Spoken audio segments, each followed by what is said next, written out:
Ұйықтағанда ғана кездесетін тылсым жайттар. Қара басу немесе бастырылу. Ұйықтап жатқан адам түсінде қара киімді көлеңкені, елесті көріп қиналып жатады. Қашайын десе қозғала алмайды. Айқайлайын десе даусы шықпай жатады. Ол көбінесе шалқасынан жатып, қолын кеудесіне қойып ұйықтағанда, немесе сол жақ қырымен жатқанда жүрекке қысым түскеннен болатын құбылыс. Ұйқы алдындағы елес. Кейде адам ұйықтай бере неше түрлі елестерді көреді. Өңіме әлде түсіме ажырата алмай қиналады. Мұндай құбылыс көбінесе балаларда кездеседі. Ол қалыпты жағдай болып есептеледі. Көбінесе адам қатты шаршағанда, мас болғанда немесе күйзеліс кезінде болады. Ұйқы сұрау.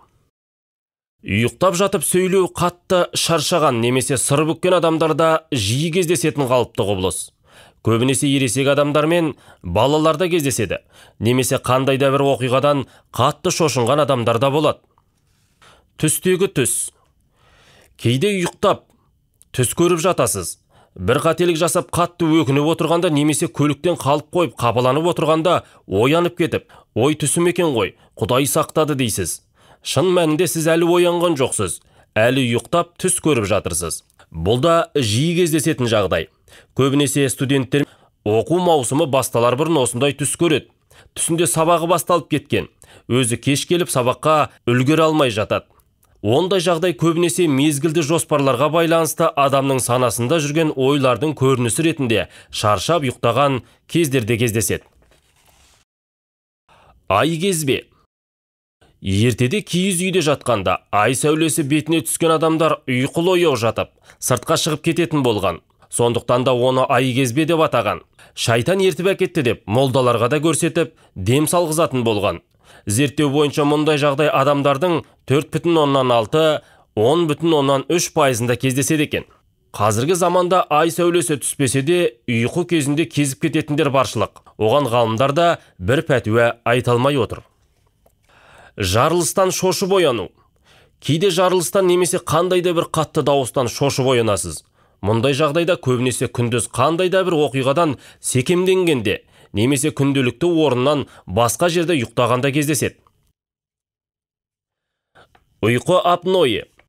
Кейде ұйықтап жатқан адамның уақытша тынысы тоқталғанын сезесіз. Оны медицинада ұйқыдағы апноэ деп атайды. Ол туралы Zdrav.kz арқылы толық мағлұмат алуға болады.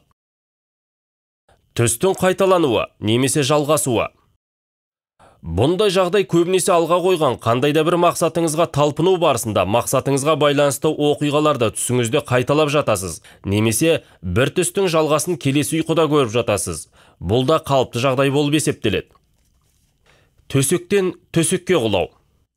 Кейде ұйқыға ене бере қандай да бір күш сізді төсекке лақтырып жібергендей, немесе төсектен құлап бара жатқандай сезімде болып шошып оянасыз. Ғалымдардың зерттеуінше кейде адамдар қатты шаршап ұйықтағанда тынысы баяулайды да, миға өліп барам деген қате ақпар келіп, түскеннен ми бұлшық еттерге қысым жасап адамды оятады. Сондай кезде адам құлап бара жатқандай сезінеді. Рухтың тәннен бөлінуі. Жиі кездеспейтін әрі шешімі жоқ құбылыс. Адам ұйықтап жатып өзінің денесінің бөлініп шыққанын сезеді, және өзінің ұйықтап жатқанын көреді. Сонымен қоса, маңындағы адамдарда заттарды және болып жатқан оқиғаларды да көреді. Алайда алыстап кете алмайды, соңынан қиналып оянады. Бұл құбылыстың қалай болатынын нейропсихология ғалымдары көп зерттеді, алайда неден олай болатынын таба алмады. Күрделі мәселенің шешімін табу. Кейде қандай да бір мәселенің шешімін таппай қиналғанда түсіңізде қиналмай-ақ шешімін тауып жатасыз. Орыс ғалымы Дмитрий Менделеев элемент кестесін құру барысында кездескен мәселелердің шешімін түсінде тапқан. Август Кекуле де бензолдың химиялық формуласын түсінде көрген.